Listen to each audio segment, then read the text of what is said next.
So today we're going to take a look at the different portraits of the Gold Sovereign. I don't quite have all of them here, but I do have most of them, so we'll take a look as we go through.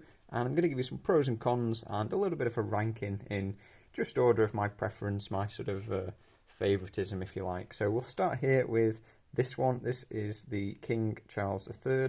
This is the crowned portrait here. And yeah, looking at it, I like the crown design, quite good. I think the designer has done quite well with what they're working with there. So I would say that's, you know, about as good as could be for such a coin.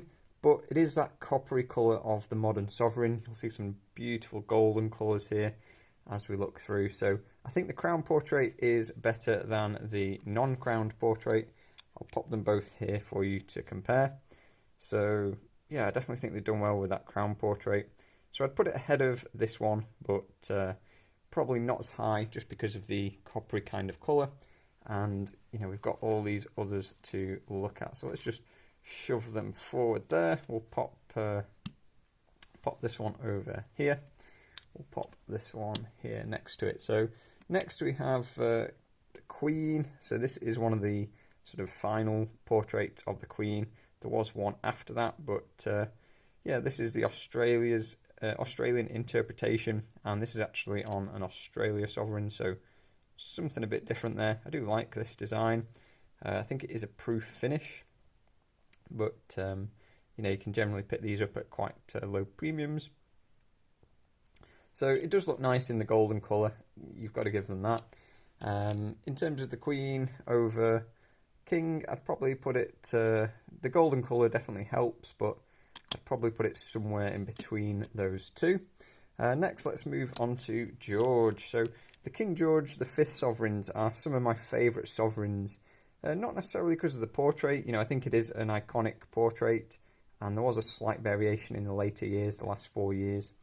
I would definitely say it's a strong contender. I think the George sovereigns in general are amongst my favourite. Partly just because the availability in nice condition. You know, they were circulated initially just before the outbreak of the Great War, but then, you know, obviously they were not in circulation after that. So it's a really interesting portrait to collect if you want to go down the dates and mint marks route. There's some real variety in there. You know, there's some branch mints and things like that. So there's some that are definitely a bit pricey. So pros and cons there. If you're into the collectible side, you've got something to sort of satisfy everybody, from low premium bullion to that more expensive, you know, collectors, mint marks and grades. So this is a particularly nice example of quite a rarish date, not one you're going to see a lot of. Probably the least common year I've found in general for the George sovereigns. And yeah, this particular mint mark is relatively low, so a very interesting coin. And yeah, we're going to put it somewhere a bit higher up. I think probably pop him over there, but like I say, there's something for everyone in the George sovereigns, and they are just that beautiful golden colour compared to the more modern coppery things. Just, you know, not just the colour, but if you look at the sort of relief, they're both just both just bullion coins, but if you just look at the sort of detail, the older sovereigns just seem to be, you know, better made, and they just do it for me more than the more modern ones, to be honest. Next, we will go to a Queen. So this is Victoria. So this is the Victoria Jubilee portrait. You do see them come up quite often, but they're often quite worn. So they were in circulation, and perhaps if you've ever heard of Gresham's law, where is it the bad money drives out the good, or the good money drives out the bad? You know, if you've got a pocket full of sovereigns and you've got one of these compared to a nice young head, maybe you're going to send out the, you know, slightly more desirable design into your pocket. Sorry, you're going to keep that in your pocket, and you're going to send out into the world the less desirable design. So that's perhaps a consideration, but I think in a nice condition like this one, you know, you've got some detail in the hair still. The brooch on the shoulder still has a bit of detail. You know, I'd pick those up all day in that kind of condition. They just, if you're buying them blind, you often get ones that are a bit more worn than that. So I would say the Jubilee head design is probably a close second to the Young Victoria design, where we have Queen here. But again, it depends on the condition, so you can easily get both of these in worn conditions. I do like to see them before I buy, or if it's a dealer that I know, I would trust their judgment and perhaps get the nicer ones rather than chasing a date and risking getting chasing a date, as in a date run, obviously. Obviously, don't go chasing your dates. Won't end well. I wouldn't have thought. So yeah, in terms of the dates, I would go for condition over dates in general, and I would probably put the Jubilee somewhere here. Not quite as nice as George, but yeah, young Victoria is probably going to be somewhere close to George. I think the reason being is if you're getting the same quality of coin, you're probably going to have to pay a bit of a premium, which is why I would kind of go for George over Victoria.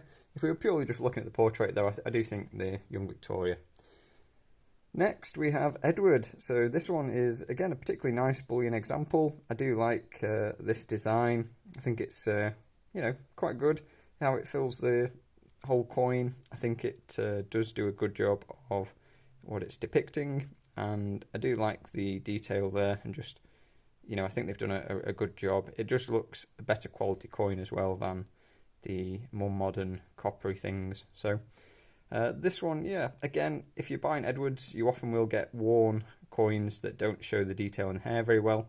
You definitely want to see an ear, and yeah, in this kind of condition, I would pick up Edwards all day. Obviously, the other side of the coin is just as nice. It's quite a short run if you just want to pick the dates up, but they, they're often a bit more worn than the Georges. So if I was going to class those, I think the design is probably slightly nicer than the George, I think, but it's somewhere similar. I think we're probably going to go somewhere in the middle, and if I was choosing coins, I would probably choose a George over an Ed. If I was choosing them blind, just to make sure that I was more likely to get a nicer example.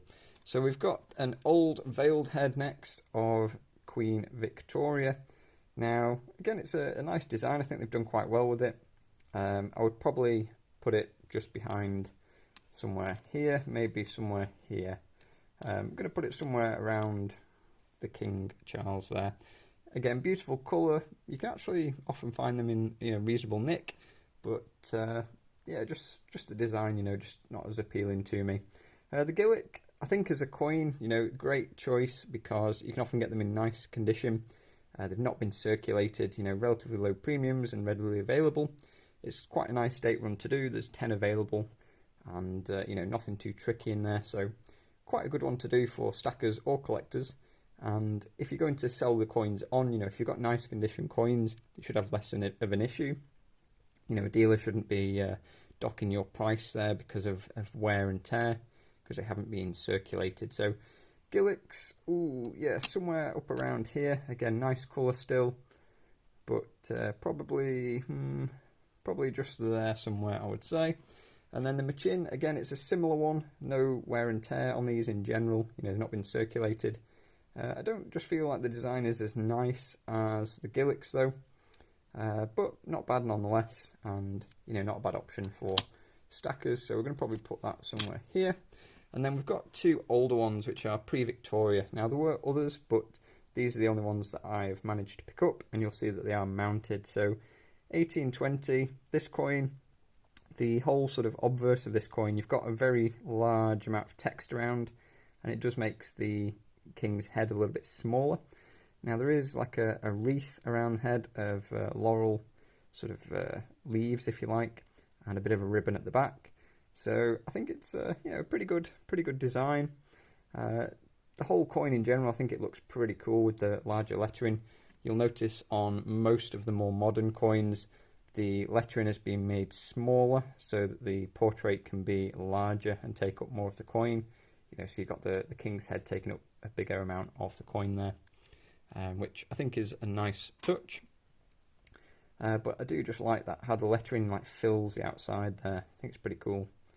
The date's perhaps a bit squashed in, maybe looks a bit strange, but yeah, obviously the other side as well, it's a slightly different design to the more modern coin.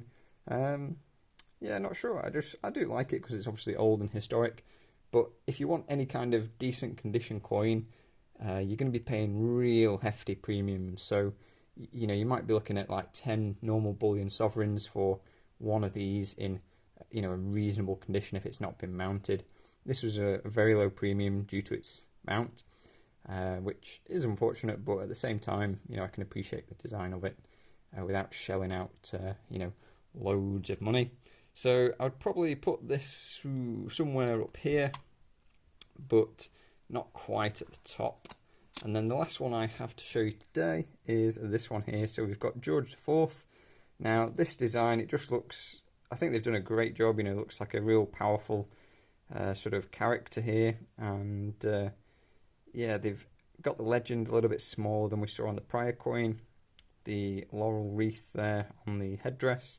So no crown, but yeah, that's a bit of a beefy looking neck. Does look a bit like, a bit sturdy looking. So I'd say this is, a real strong portrait. But again, the same issues as the George III sovereign. You're not really going to find these at bullion price. If you get one of these in best value, you're doing really well. I doubt anyone would ever sell these at a best value price, especially in any kind of nice collectible condition. So again, there's those issues there, but stunning. A coin that's now 200 years old, great history behind it, and one for the collectors. But as I say, if I'm ranking the portraits, I'd probably put it ahead of. Oh, I've spun that one round. I'd probably put it ahead of George III, somewhere there. So yeah, we've got a bit of a mix-up here. If I have to, I'm probably going to send young Victoria to the front, George and Ed, so second and third. And then, yeah, we're going to bring, sorry Charles, but we're going to bring you all the way over here, and Liz, and the crown Charles, veiled head. Probably go something like this. Let me just zoom you out so you can see. And probably going to slot these in. Like I say, if you're looking just at the portrait, then yeah, we're probably going to go somewhere over here for George III, probably number 4. And then bumping back one, something like that, I would say. So yeah, I hope you found this interesting. Like I say, there's some of the pros and cons of the different monarchs. Some you're likely to pick up in best value, some you really aren't. And I'm curious to see what your favourites are. Do you agree? Would you put young Victoria at the front? Do you think the queens are just better than the kings, or vice versa? Talk to you in the comments.